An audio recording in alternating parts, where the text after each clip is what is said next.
Baik, Assalamualaikum warahmatullahi wabarakatuh. Bismillahirrahmanirrahim. Wassalatu wassalamu ala rasulihil mustafa wa ala alihi wa man ihtada. Alhamdulillah pada kali ini kesempatan kali ini bertemu kembali dalam sosiologi agama. Saya berharap para pemirsa berada dalam situasi yang diberikan perlindungan, kesehatan, dan kesejahteraan oleh Allah Subhanahu wa Ta'ala. Para pemirsa yang berbahagia, para rekan-rekan mahasiswa, kemudian para peminat kajian sosiologi agama, para subscriber dan viewer di mana saja berada. Pada kesempatan kali ini kita akan mengkaji teori lanjutan dari teori sebelumnya. Jika sebelumnya kita mengaji tentang teori animisme, kemudian teori magis. Nah, pada kesempatan kali ini saya akan mengkaji tentang ilusi dari teorinya Sigmund Freud. Apalagi kemudian ada request ya dari salah satu subscriber di luar mahasiswa yang kebetulan menuliskan di halaman komen ingin supaya materi ini diulas dalam kesempatan yang akan datang. Jadi ini memang sudah sesuatu yang kami rencanakan akan mengangkat tema tentang ini karena ini bagian dari 7 teori tadi yang ada di dalam bukunya yang saya rekomendasikan kemarin ya, Dekonstruksi Kebenaran. Nah, pada kesempatan kali ini kita akan mengkaji teori ilusi dan agama menurut Sigmund Freud. Nah, saya akan memulai dulu dengan satu cerita ya, sebagaimana ciri khas saya sebelumnya. Memang saya tidak langsung masuk ke materi, tapi jadi memunculkannya itu dengan melalui cerita-cerita dulu, nanti kalau kita masuk ke materinya supaya pemanasan lah ya, jangan langsung ke materinya. Mudah-mudahan walaupun cerita ini juga ada kaitannya dengan nanti materinya. Pertama adalah cerita rubrik konsultasi psikologis Kompas yang diasuh oleh Ibu Laila C.H. Budiman. Ini istrinya almarhum Arif Budiman ya.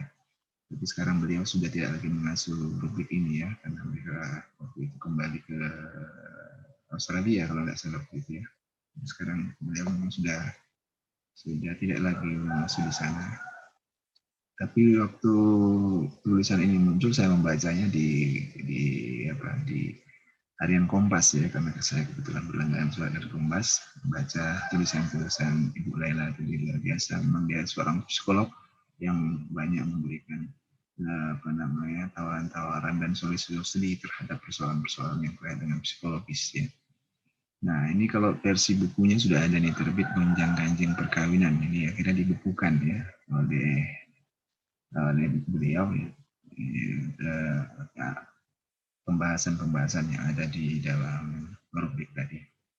Yang ada satu cerita yang di situ ditunjukkan, cerita misalnya adalah seorang si mbak yang bernama A ya. Dia kemudian curhat kepada Bu Lela ini, Bu, ini saya mohon masukannya karena saya baru saja menikah, tetapi awal-awal pernikahan yang harusnya menjadi masa-masa kami bermulan madu itu menjadi bermasalah karena saya mendapati satu emosi yang berbeda yang tidak diharapkan. Apa itu? Setiap suami saya mendekati saya tiba-tiba menjadi ketakutan. Saya tiba-tiba menjadi keringat dingin. Dan saya sangat merasakan satu kekhawatiran yang luar biasa. Dan itu apakah ada kaitannya? Dan selalu seperti itu, setiap suami saya mendekati. Padahal kami ini kan pengantin baru, dan orang-orang lain pengantin baru kan memang selalu ingin berdekatan. Nah, tapi ketika suami saya ingin mendekatkan diri dengan saya malam-malam, misalnya kata kami mau tidur, masuk kamar, dan ketika suami mulai mendekat, saya merasakan ketakutan yang luar biasa. Lalu ditanya, apakah ini ada keterkaitannya dengan masa lalu saya? Lalu dia bercerita, dulu waktu masa remaja dia mengalami pelecehan seksual ya. Jadi ada pengalaman traumatik. Jadi misalnya waktu itu dia hidup di kampung, berada di jalan kampung, dan pada saat jalan kampung itu kan ada jalan jalan kampung gang lah ya, gang kecil itu ada satu gang yang kecil yang hanya bisa muat 2 orang. Itu kalau di Indonesia kan biasa seperti itu ya, rumah-rumah di antara gang-gang itu ada rumah kiri kanan, kemudian gang itu jalan. Nah, pada suatu waktu saya jalan di sana dan kebetulan waktu itu malam dan sedang mati lampu. Lalu tiba-tiba saya merasa ada seseorang yang dari ujung gang itu kelihatan seperti saya dan berpapasan dengan saya. Dan saya kan biasanya kalau dalam gelap itu justru merasa kalau ada orang berpapasan kan sebagai wanita kan saya menjadi senang ya. Apa? Karena berarti ada orang. Tapi saya nggak menyangka. Tapi ketika kemudian orang itu dekat, orang itu merangkul saya, memeluk saya, untuk membekap mulut saya sehingga saya mau berteriak tidak bisa. Lalu kemudian meremas-remas badan saya dan sebagainya. Saya merasakan suatu perasaan dan ketakutan luar biasa. Kemudian tidak hanya itu, kemudian badan saya dipepet oleh laki-laki ini ke dinding dan dia menghapasnya begitu muskulin dan sebagainya. Lalu kemudian saya seketika merontas luar biasa sambil menendang selangkangannya pada saat itulah. Kemudian dengan waktu yang sama saya pun berlari dan si laki-laki ini tercengkang dan menjerit ya karena saya tendang kemaluannya. Dan ini kemudian saya simpan, nggak pernah saya ceritakan sama siapapun. Dan ini menjadi pengalaman traumatik bagi saya. Sejak itu saya mungkin tidak pernah lagi memiliki hubungan dengan laki-laki, tidak pernah berdekatan dengan laki-laki sampai kemudian saya menikah dengan suami saya sekarang. Dan ketika suami saya mendekati saya, itu yang kemudian terjadi. Saya merasakan seperti pengalaman saya ketika mengalami pelecehan tadi. Saya sangat takut, saya berkeringat, dan saya merasakan suatu perasaan negatif yang luar biasa. Ya, kemudian ditawarkan oleh saya berbagai treatment untuk menyelesaikan permasalahan ini. Tapi ini bukan fokusnya kita ya. Kalau fokusnya gitu nanti ke konseling nanti ya. Jadi bagaimana pengalaman trauma tadi yang sudah masuk di alam bawah sadar yang bisa ditekan dan hilangkan itu harus dinetralkan lagi dengan diangkat ke alam sadar gitu. Sehingga kemudian setiap apapun yang dilakukannya itu nanti bisa menjadi netral lagi. Tapi kita tidak membahas di situ ya. Kita melihat bagaimana kemudian alam pengalaman tadi yang ditekan di alam bawah sadar itu mempengaruhi kehidupannya sekarang. Yang kedua adalah cerita warga Belanda dalam buku Selamat Tinggal di Indonesia. Ini ya, Selamat Tinggal di Indonesia. Ini warga negara Belanda yang memiliki seorang suami mantan ex-kapol. Ya. Di situ diceritakan bahwa setiap malam hari jika ada kendaraan yang parkir atau berhenti di depan rumah itu suaminya kemudian menggigil kedinginan, ketakutan yang luar biasa. Lalu saya tanya kenapa seperti itu. Ternyata saya eksplorasi, kemudian suami saya mengatakan bahwa mungkin barangkali karena dulu ketika saya pertama kali diciduk oleh aparat, kata si Tapol tadi, itu pada saat malam hari. Dan ketika itu ada kendaraan yang berhenti di rumah saya. Dan kita tahu ketika sejak diciduk itulah dia mengalami pengalaman trauma yang luar biasa. Sebagai ex-tahanan politik dia kehilangan pendengaran, ya, kemudian penglihatannya tinggal 50%, yang sebelah kanan atau kiri dan sebagainya. Jadi banyak sekali intimidasi, perlakuan-perlakuan yang menyakiti fisik dan psikisnya, sehingga yang menimbulkan awal mula pencidukannya itu menjadi awal mula nestapa dalam kehidupannya. Maka semenjak itulah kemudian ketika dalam kondisi normal, padahal sudah tidak lagi seperti dulu, dan belum tentu itu, dan pasti saja kendaraan yang mampir atau parkir atau berhenti depan rumahnya, kalau dalam kondisi sekarang kan tidak ada kaitan dengan peristiwa masa lalu. Tapi reaksi tubuhnya, reaksi psikologisnya sama seperti masa lalu. Jadi dia mulai ketakutan dan sebagainya. Nah, itu yang kedua. Jadi ini menunjukkan bahwa ada sesuatu yang dibenamkan di masa lalu, di alam bawah sadarnya, pengalaman-pengalaman menyakitkan yang traumatik tadi, kemudian ditekan ke alam bawah sadar. Yang ketiga adalah cerita suicide bomber atau saran pengantin ya. Ini adalah orang-orang yang diindoktrinasi oleh doktrin keagamaan tertentu yang kemudian mendorong orang untuk melakukan meledakkan diri, melakukan bom bunuh diri misalnya, karena memang diiming-imingi dia akan segera menjadi pengantin misalnya kalau laki-laki ya. Jadi setiap kamu ledakkan diri kamu nanti malamnya nanti atau pada saat itu juga rohmu akan disambut oleh bidadari yang indahnya luar biasa yang tidak bisa dikatakan oleh kata-kata, yang tidak bisa dilukiskan oleh manusia karena keindahannya melebihi apapun keindahan yang ada. Dan seperti itu sehingga kemudian orang-orang ini kemudian melakukan bunuh diri dan sebagainya. Jadi dia betul-betul meyakini dan ingin meyakini apa yang sebenarnya belum tentu itu ingin betul-betul terwujud dengan melakukan bunuh diri kemudian.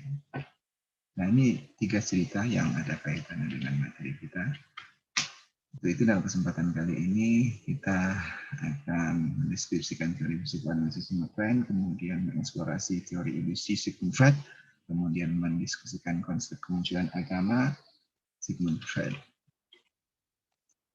Nah ini saya mengingatkan saja untuk teman-teman yang kebetulan baru sekali ini bergabung dengan kelas online saya kali ini, kelas sosiologi. Ini ada beberapa materi yang sebenarnya sudah ada 3 materi, tapi yang pertama itu kan pengantar sosiologi ya, agama, kemudian ini materi animisme teori yang kemarin dari siapa Taylor, kemudian Mekis Religion ini dari siapa namanya Fraser ya, James Fraser. Jadi bagi teman-teman yang baru kali ini misalnya menyaksikan video ini mungkin bisa nanti membuka materi-materi sebelumnya karena ini kuliahnya yang saling berkaitan ya dengan materi-materi sebelumnya. Jadi merupakan satu kesatuan sehingga nanti tidak menimbulkan confuse kalau nanti hanya mengkaji teori ini tapi tidak membuka video-video sebelumnya.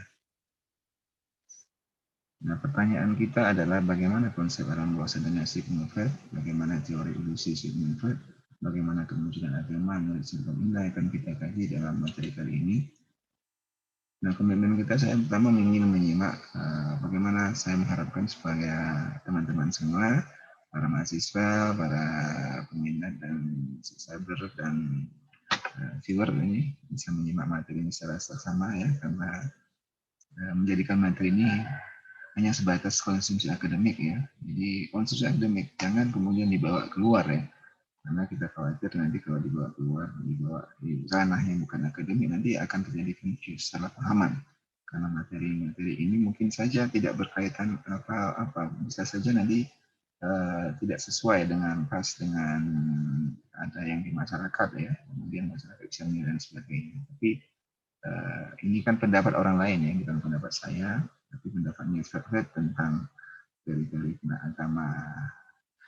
Kemudian yang ketiga, menyimak materi secara utuh, tidak potong-potong dan parsial. Ya, tentu saja saya berharap bahwa bisa menyimak materi ini secara utuh, tidak sepotong-potong dan parsial. Karena nanti kalau melihatnya sepotong-potong dan parsial, nanti pemahaman juga akan tidak utuh dan sepotong-potong. Ya, jadi kita ingin nanti melihatnya satu paket ya, sehingga kemudian dia message-nya bisa utuh ya, tidak hanya berpotong-potong, nanti akan menimbulkan kesalahpahaman. Pembahasannya di kata si Sigmund Freud, ilmu pengetahuan tak akan mampu menyingkirkan agama akan terus eksis, salah satunya lewat konsep ilusi. Jadi ilmu pengetahuan kata Taylor dan kata Fraser yang pekan-pekan lalu kita pelajari bahwa akhir daripada pesona-pesona agama atau magis atau sihir dan lain sebagainya itu nanti akan berakhir pada akhirnya oleh ilmu pengetahuannya rasionalitas. Jadi pada akhirnya semua nanti akan mengarah ke sana karena itulah sesuatu yang memang bisa diterima oleh akal. Sedangkan agama, magis, kemudian animism, masuk agama pada akhirnya nanti akan ditinggalkan. Nah itu berbeda dengan yang pendapat dua tadi. Sigmund kan mengatakan bahwa agama itu akan terus eksis. Ya, kenapa? Salah satunya itu lewat konsep ilusi. Ya. Jadi sesuatu yang agama inginkan supaya betul-betul yakini, betul-betul ada. Walaupun menurut Sigmund tidak ada. Ya, misalnya apa? Karena kita harus underline ya, Sigmund Freud ini adalah seorang ateis ya, orang tidak menerima keyakinan keagamaan, dia orang bukan beragama walaupun dia teologisi agama. Maka dia merasa dan melihat dan menyimpulkan bahwa perilaku orang beragama kan seperti itu, ingin berusaha supaya apa yang diyakininya itu betul-betul terjadi, misalnya tentang surga dan neraka, atau tentang tadi soal tadi suicide bomber tadi, ketika dia melakukan itu dia betul-betul ingin supaya keyakinan itu betul-betul terjadi. Dia akan ketika dia melakukan itu dia akan kemudian akan ada lambaian tangan sang bidadari akan menyambut nyawanya, kan seperti itu. Nah itulah keyakinan dia, dan itu yang dipercaya, disimbolkan oleh Sigmund Freud. Nah ini ada materinya, kita subsetnya adalah three level of minds, teori ilusi, kemudian kemunculan agama. Nah ini gambaran ilusi, kira-kira seperti itu. Kemudian three level of mind, illusion and religions, Sigmund Freud. Pertama adalah prasadar ya. Jadi ada 3 level pemikiran itu. Pertama adalah prasadar. Ya, jadi prasadar adalah atau the pre-conscious adalah semua memori masa lalu yang mudah untuk kita panggilkan. Apa saja masa lalu yang kita bisa untuk panggil. Misalnya yang paling dekat adalah misalnya tadi pagi kita sarapan apa, itu kan mudah saja. Dan saya kira mudah untuk ini cepat saja. Yang kedua adalah sadar, the conscious mind. Jadi semua aktivitas yang kita lakukan saat ini dan kita sadari. Jadi saya sedang ngapain ini? Saya sedang mengajar. Saya sedang mengajar kuliah daring sosiologi agama. Ini kan kita sadar nih, atau saya sekarang menggunakan pakai kacamata, berbaju biru dan lain sebagainya. Saya berada di rumah saya sambil mengajar daring. Kita sadar, itu namanya the conscious mind. Kemudian yang ketiga adalah alam bawah sadar atau prasadar, the conscious, the unconscious mind. Ya. Jadi pikiran bawah sadar itu adalah reservoir, jadi semacam waduk ya, perasaan, pikiran, dorongan dan ingatan yang ada berada di luar kesadaran kita. Jadi dia dimasukkan di sana. Alam bawah sadar mengandung isinya apa tidak dapat isi yang alam bawah sadar itu mengandung isi yang tidak dapat diterima atau tidak menyenangkan. Jadi seperti perasaan sakit, cemas dan konflik tadi perasaan cemas tadi karena tidak menyenangkan itu kan. Jadi masuk ke sana. Jadi orang berusaha untuk memori-memori tentang yang tidak menyenangkan, sakit, cemas dan konflik itu di dalam alam bawah sadar. Seperti yang dialami tadi suami dari istri yang Belanda tadi ya, yang suaminya tahan politik, atau tadi pernikahan si A tadi. Alam bawah sadar dapat mencakup perasaan tertekan, ingatan tersembunyi, ya, kebiasaan, pikiran, keinginan, dan reaksi. Jadi ya, perasaan tertekan tadi ya, gimana baru pengantin baru tapi kemudian kok malah didekati suami, malah dia merasa tertekan. Ya itu tadi karena ada sesuatu yang memang masuk di bawah kenangan dan emosi yang terlalu menyakitkan. Nah ini memalukan atau menyusahkan untuk dihadapi secara sadar, ya dihipan dalam waduk besar yang membentuk pikiran bawah sadar, ya, disimpan, ditekan. Menurut Freud, pikiran dan emosi di luar kesadaran kita terus memberikan pengaruh pada perilaku kita meskipun kita tidak menyadari pengaruh yang mendasar ini. Jadi ini sangat tadi yang perilaku apa namanya pikiran emosi luar kesadaran tadi yang masuk di dalam bawah sadar ini ternyata memiliki pengaruh lagi pada masa kehidupan kita yang masa-masa yang akan datang ya, ini disebut dengan future of illusion ya. Jadi mempengaruhi apa tadi salah satunya contohnya misalnya tadi bagaimana si Mbak A yang baru saja pengantin baru tapi kemudian hubungan dia akan mempengaruhi ketika kemudian ada sesuatu tadi yang merusak dalam alam bawah sadarnya, tadi pengalaman traumanya tadi yang dilecehkan dan sebagainya, itu mempengaruhi hubungan dia dengan suaminya. Atau tadi si apa namanya si suami yang tahanan politik tadi yang kemudian itu akan mempengaruhi kualitas hubungan hidupnya dan dia akan terus begitu saja kalau memang itu tidak diselesaikan, tidak diangkat dari alam bawah sadar untuk kemudian dinyatakan di alam sadar, kan begitu kalau teori psikoanalisisnya. Nah seperti ini gambarannya. Freud itu menggambarkannya seperti gunungan es ya. Jadi apa yang alam sadar ini kan unconscious mind ini hanya di permukaan saja.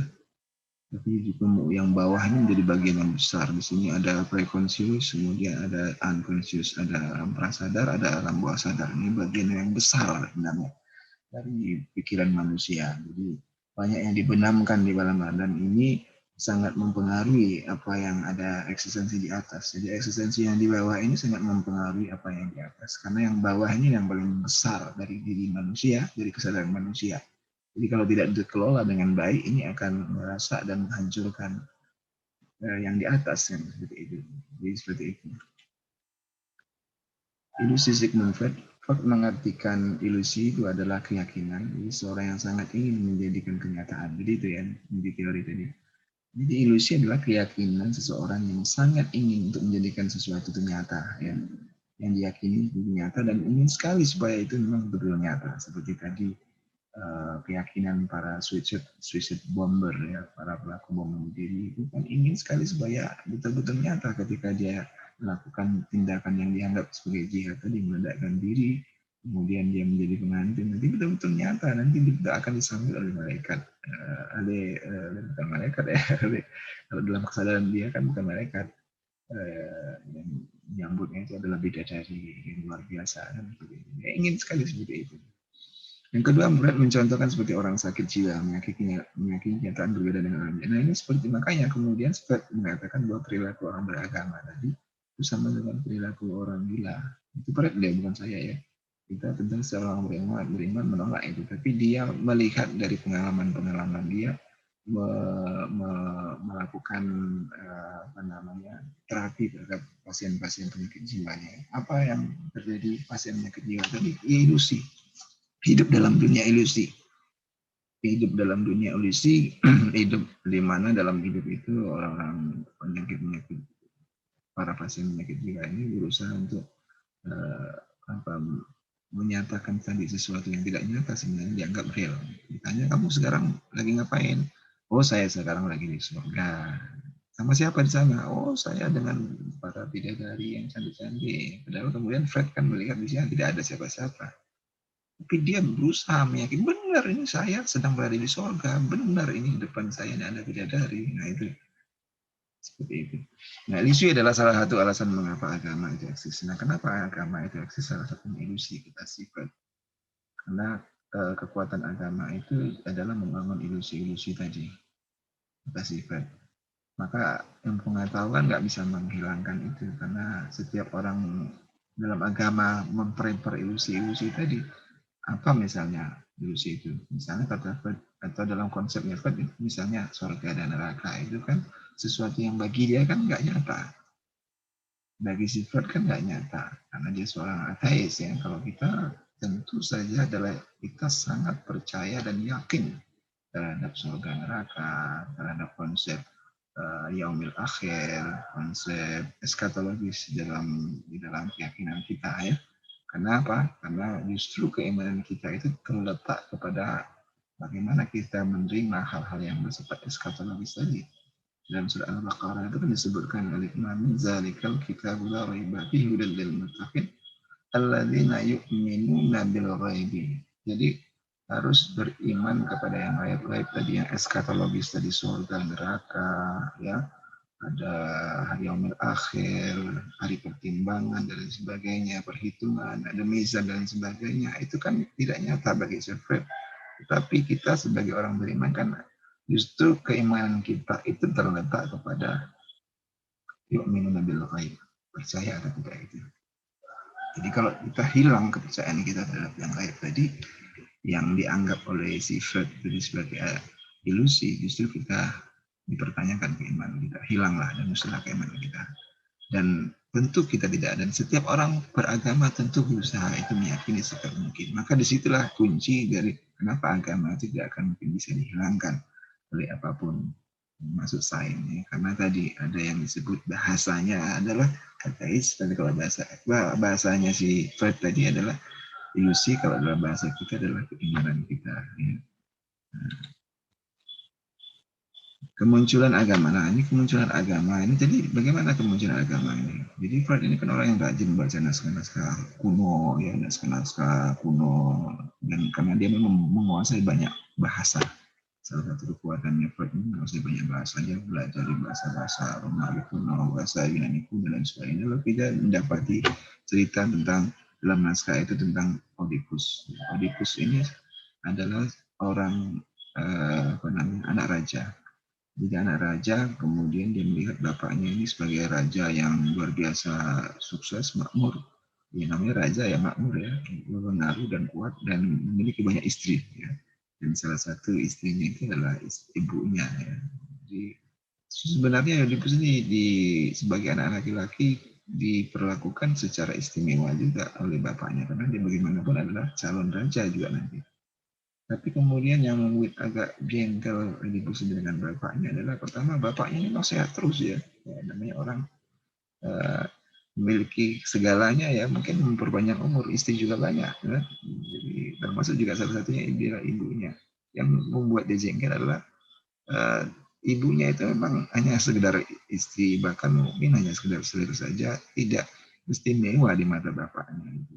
Kalau dia sebenarnya istimewa ya, diperlakukan, dididik dengan kecil, dia diajak mengenal bagaimana berburu, bagaimana mengendarai kuda dan lain sebagainya. Jadi banyak hal-hal yang sebenarnya sebagai seorang anak dan seorang bapak hubungan mereka bagus, tapi Oedipus itu tidak terima ibunya itu diperlakukan tidak semestinya dalam bayangan dia itu harusnya ibunya itu juga harus istimewa karena bagaimana kan ibuku tapi kan ibunya ini kan hanya satu dari 100 mungkin selir dari sang raja bapaknya. Nah akhirnya kemudian semakin lama Oedipusnya semakin besar dan semakin sempurna fisiknya tapi kemudian apa dia semakin lama berada dalam jebakan-jebakan perasaan antara kagum dan marah dari kagum terhadap bapaknya tapi kemudian marah juga terhadap bapaknya. Hingga pada suatu waktu, yang saya harus mengakhiri semuanya. Singkat cerita apa yang terjadi? Dia memutuskan untuk apa? Membunuh bapaknya. Lalu kemudian bapaknya juga cerita mati dibunuhnya. Lalu kemudian dia jadi raja. Pada saat dia sudah jadi raja, dia yang dulu bayangkan dia akan mungkin bahagia, tapi kemudian apa? Dia merasakan tidak kebahagiaan. Dia merasa bahagia. Oh, kenapa saya tidak bahagia ya? Apalagi kemudian ketika dia merasa tidak awalnya ketika dia mimpi ya. Saat dia baru awal saja berpuasa dia mengalami mimpi yang luar biasa dia bapaknya datang dalam mimpinya wah ya nak durhaka kira-kira begitu ya nah, kemudian apa ya, menjadi pikiran dia teringat terus begitu akhirnya kemudian ini mempengaruhi seorang Oedipus dia menjadi merasa tidak bahagia makan jadi nggak enak ingat terus bapaknya kemudian tidur juga menjadi tidak nyenyak ya tidak lena tidak makan tak enak tidur tak lena ya gitu kalau bahasa pepatahnya dulu kenapa karena tadi ternyata apa yang dilakukan ini menimbulkan rasa bersalah ya. Mimpi gelisah tak enak makan dan sebagainya karena rasa bersalah jadi dia merasa berdosa aku ini betul-betul anak durhaka masa ayahku yang seorang raja yang begitu baik memperlakukan aku mendidik aku dengan segini rupa aku bunuh gara-gara aku ingin menjadi raja gara-gara aku sakit hati ibuku diperlakukan seperti itu tapi sebenarnya dia baik sebagai bapak kepada aku kenapa kok tega aku ini membuat dia merasa berdosa sekali tapi di sisi lain dia rindu terhadap bapaknya rindu dia terhadap diri bapaknya sisi yang lainnya dimanapun bapaknya itu memiliki pengalaman-pengalaman berharga dengan dia masa-masa kecilnya melalui dilatih dengan kebahagiaan bersama bapaknya bagaimana bapaknya kemudian mengangkat dia menaikkannya ke kuda itu terbayang dalam memorinya ini wah ini bercampur antara santai dan kerinduan lalu akhirnya apa yang terjadi nah inilah kemudian lahirlah dasar-dasar agama apa itu RMS ritual mitos simbol oh saya harus melakukan sesuatu ini supaya saya bisa melakukan katarsis terhadap apa yang saya alami ini. Saya harus menghapus dosa saya ini. Saya harus melakukan ritual tertentu untuk mengenang Bapak.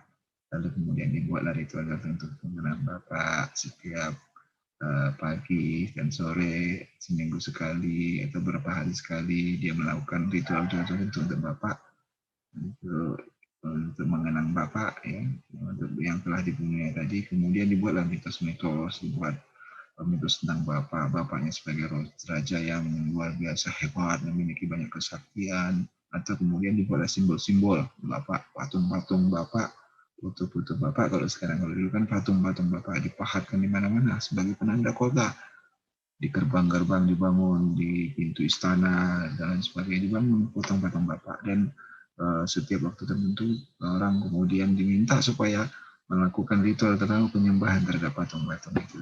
Jadi seperti itu bergeraknya. Jadi diawali oleh rasa bersalah dan dikombinasi dengan keinginan pada figur Bapak tadi, maka orang kemudian memunculkan hal-hal yang disebut dengan yang terkait dengan dasar-dasar agama. Ada ritual, ada mitos, dan ada simbol.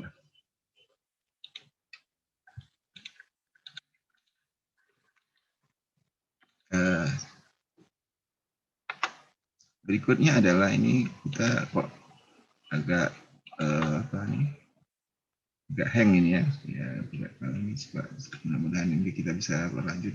Jadi kalau kita ambil conclusionnya apa dari materi ini, sebenarnya ada sedikit lagi dari materi ini yang kita harus jelaskan sedikit. Jadi belum sampai ke intinya, tapi kok ada masalah di saya